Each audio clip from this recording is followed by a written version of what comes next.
il va te laver là-bas. C'est que quand il est remarqué très souvent, c'est au Carrefour qu'il y a beaucoup d'accidents. Pourquoi? Parce qu'à un Carrefour, il y a une concentration d'esprit. Parce que très souvent, au Carrefour, on bâtit des hôtels. Ce que je vais aller chez les madame, on va te dire non, tu vas dans un Carrefour où il y a, c'est un Carrefour de 4 voies. C'est-à-dire, une voie qui vient comme ça, une voie comme ça, une voie, 4 voies. Là, une concentration de démons. Là, c'est un Carrefour de 3 voies. Vas-y, tu cherches l'Abidjan, 3 voies. Tu cherches quand tu tournes. Mais toi-même, tu as honte de casser ça. C'est là que tu regardes, on va regarder. Et puis, en passant, tu cours et puis tu fais ça. Et tu es passé. Quelque chose qui fait honte, on te demande de faire ça. Tu vois quand le diable, il a vili les gens. On voit des cadres, des hauts cadres de la société, qui sont respectés le jour. Mais la nuit, vous les voyez, avec les chauffeurs, au Carrefour, au grand Carrefour, de Koumassi ou de Makori, ou bien un Carrefour dans un quartier quelque part. Parce que le féticheur il a dit pour garder ton poste là, la nuit à minuit 5, il faut que tu ailles tourner au Carrefour avec un canari sur la tête. Un monsieur qui allait à l'école. Il allait à l'école avec un diplôme. Un universitaire. Un gros diplôme. Et puis un représentant même d'une nation. C'est-à-dire quand il quitte, le pays peut l'envoyer en mission. Donc il va au nom du pays en mission. Et puis il se lève là, il va au Carrefour parce qu'il y a un marabout qui lui a dit, elle est au Carrefour, il prend un billet, effectivement il descend. Il attend minuit 5 dans la voiture. Et puis on dit tout de mettre nu. Il sort nu là, avec son ventre devant. Et puis là le canaliste a dit, on dit il faut crier, je ne quitterai pas le poste. Et puis il crie, je ne quitterai pas le poste. Je vais mourir dans ce poste-là. Je vais mourir à ce poste-là. Et puis il tourne comme ça, avec le canaliste la tête jusqu'à, on dit 7 fois. Il n'a pas honte. Mais dans l'église, on peut dire seulement, il faut seulement être portier. Mets-toi à la porte de l'église pour recevoir les gens. Tu as honte. Moi, comme ça, avec mon titre là, je vais me mettre à la porte pour recevoir les gens. Ça, c'est on m'a abaissé. Je préfère être rabaissé dans la maison de Dieu pour que Dieu me lève que de m'abaisser devant le diable et de demeurer abaissé. Laissez-moi vous donner un témoignage. Voici un homme d'affaires qu'on a envoyé. Une société, une multinationale, l'a envoyé au Nigeria pour aller rencontrer un autre homme d'affaires qui représente plusieurs multinationales. Et puis il arrive là-bas, on lui dit le monsieur là, c'est un chrétien, il va toujours à l'église, tu veux le rencontrer là. Il est toujours en 2 avions, donc c'est le dimanche tu peux le rencontrer. Donc voici son église, on lui donne l'adresse de l'église, et puis il va à l'église le dimanche. Il arrive à l'église et on les installe, on l'a installé, on l'a fait asseoir. Il n'est pas venu pour un culte, il est venu pour rencontrer quelqu'un, il est venu à un rendez-vous. Donc il est assis, et puis pendant que le culte est en train de finir, celui qui avait le micro, le dirigeant du culte dit que toutes les nouvelles personnes sont priées de rester derrière au fond. Je veux les rencontrer. C'est la première fois que tu arrives dans l'église et tu es venu pour rencontrer quelqu'un. Donc, quand il a fini, c'est un représentant d'une grande entreprise. Il est venu pour les affaires, il est pas venu pour rencontrer Dieu. Donc quand le culte est fini, on dit la nouvelle personne derrière. Il est sorti, il s'est mis dehors. Et puis il demande à quelqu'un, il dit, mais je vais rencontrer telle personne, je suis venu, c'est pour les affaires et tout ça. Le monsieur dit, vous êtes nouveau, il dit, mais le nouvelle personne derrière. Il dit, non, moi je suis pressé, je dois prendre l'avion dans 2 heures, et puis à l'hôtel, j'ai des choses à faire et tout ça. Et puis la personne dit, bon d'accord, ok, j'arrive.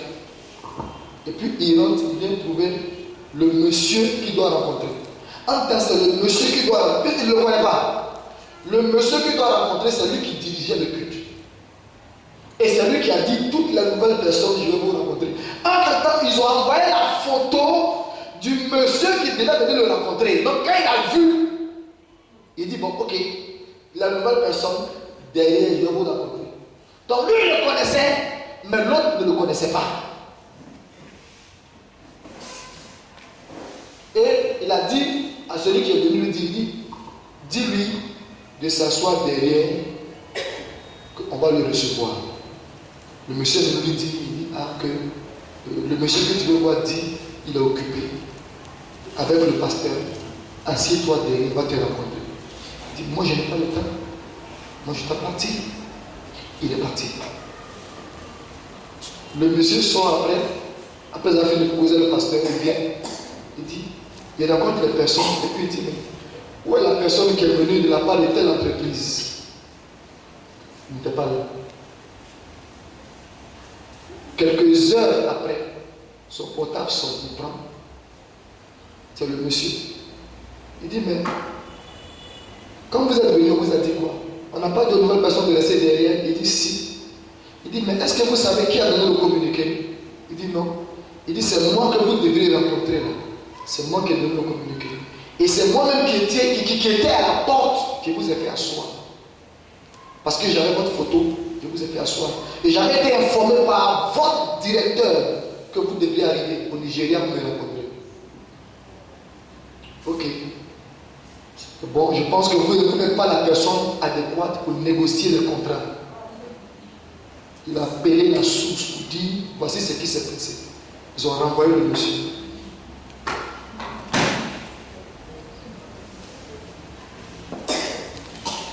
Quelqu'un me suit?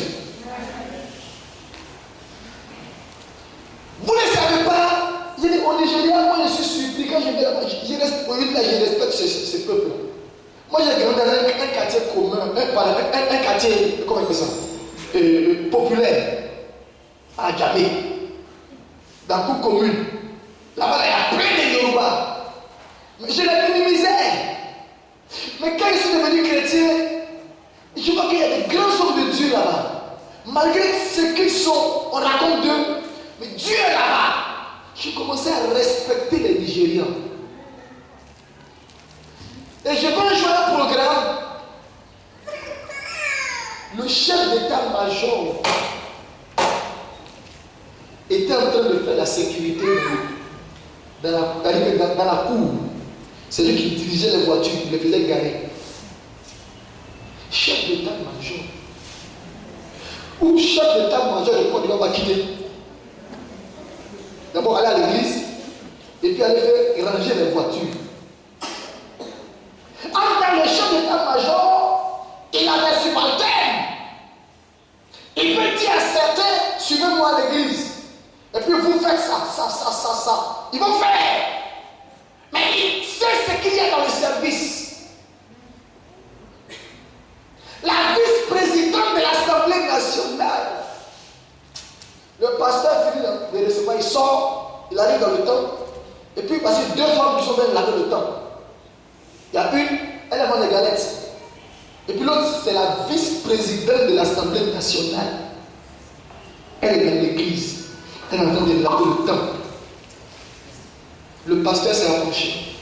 Il dit, ma fille, ça va. Il a tapé son épaule. Que Dieu te bénisse. Merci, papa.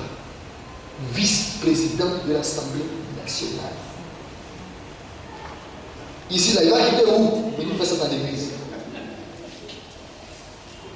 Toi-même, tu n'es pas arrivé là-bas. Regarde ton comportement.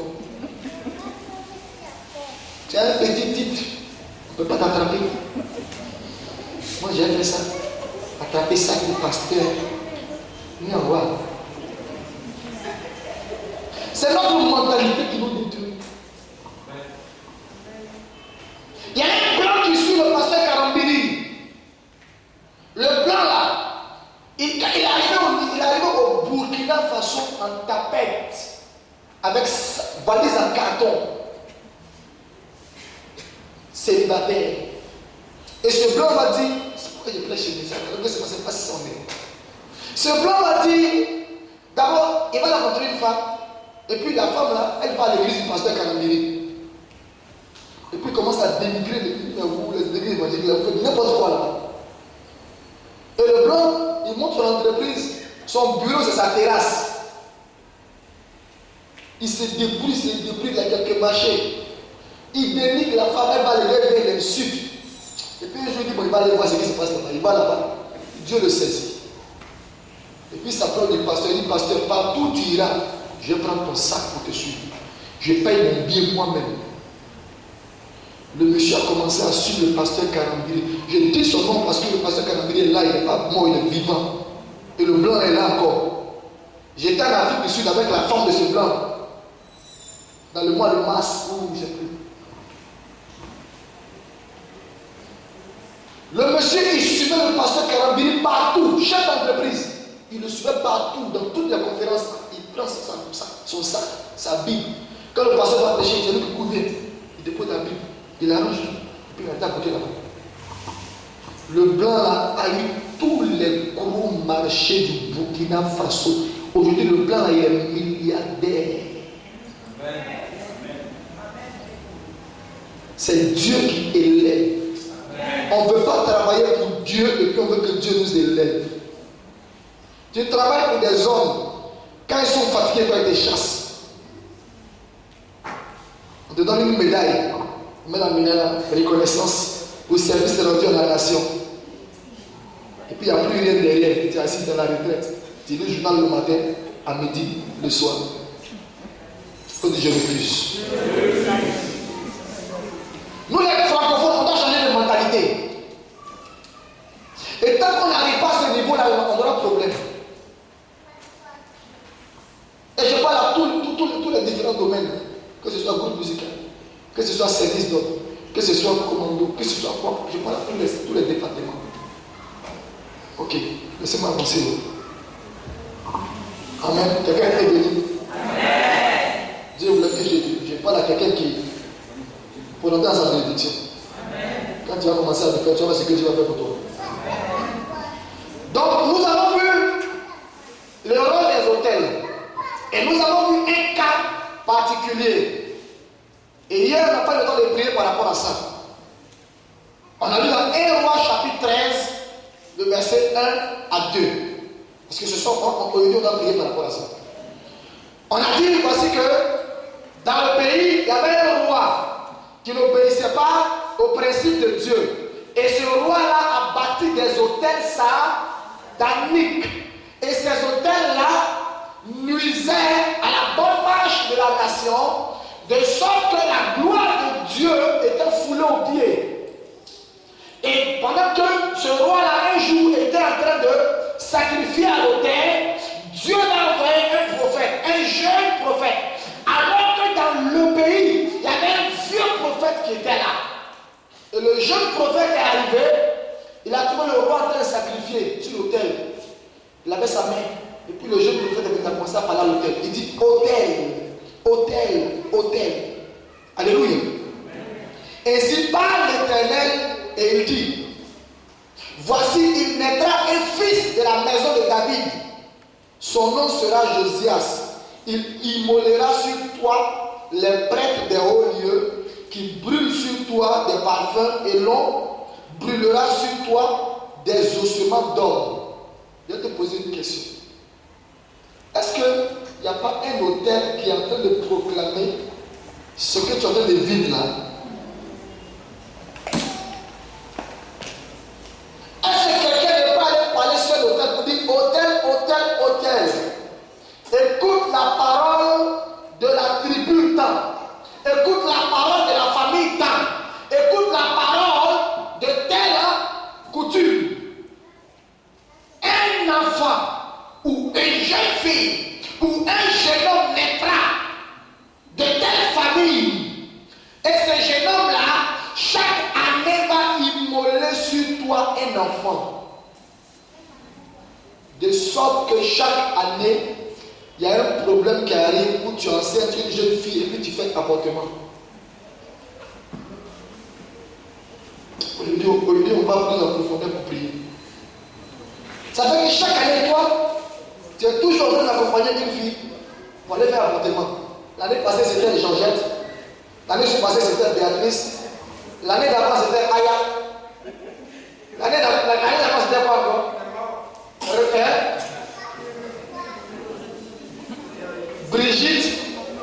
Et puis cette année-là, même tu sais que tu as accepté encore Fanta. Donc tu sais que tu vas pas avoir un Fanta pour aller faire avortement. Parce qu'un hôtel a enregistré que dans la famille, là, il y a quelqu'un qui va naître et chaque année, il va immoler. Et chaque fois que tu vas faire avortement, c'est un sacrifice humain. Ça peut être aussi le cas d'une fille. On dit hôtel. Voici, il y a une fille de cette famille-là qui va naître. Chaque 2 ans, elle doit tuer sur toi. Elle va verser le sang humain. Et puis tu remarques que chaque 2 ans, tu changes de partenaire. Et quand tu changes de partenaire, tu as grossesse. Tu me montres que tu n'es pas marié, tu n'es pas grossesse, et puis tu fais avortement. Sans le vouloir. Tu sais d'où ça vient? Hôtel. Parce que la parole de l'homme que Dieu est venu prononcer, c'est accompli. La Bible nous dit au verset 20 de 2 rois, allons-y, parce que j'ai compris. 2 rois, chapitre 20. 2 rois. 2 rois, chapitre 23, pardon. 2 rois, chapitre 23. 2 rois, chapitre 23. Ça va? 2 rois, chapitre 23. T'as trouvé? Le verset 20. Quelqu'un a trouvé? 2 rois, chapitre 23, verset 20. 2 rois 23, verset 20. Tu as trouvé? On peut lire ensemble, s'il te plaît? 1, 2 et 3, à haute voix.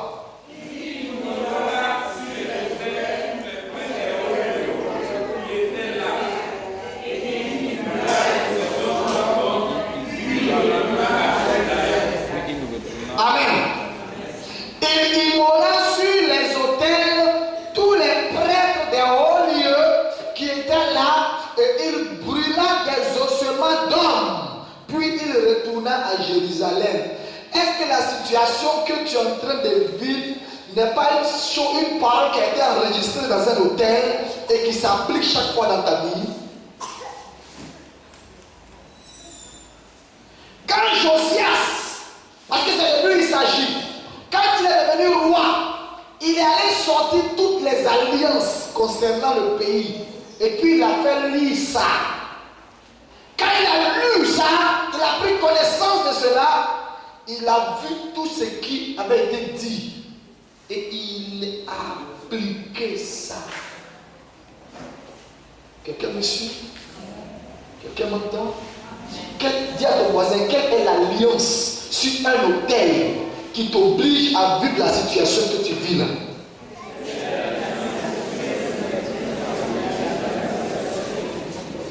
C'est bon? Quelqu'un est fatigué? Quelqu'un est fatigué de la situation qu'il vit? Quelqu'un est prêt à prier? On va prier avant d'attaquer pour aujourd'hui là. On doit finir à 16h. Alléluia. Tiens-toi debout.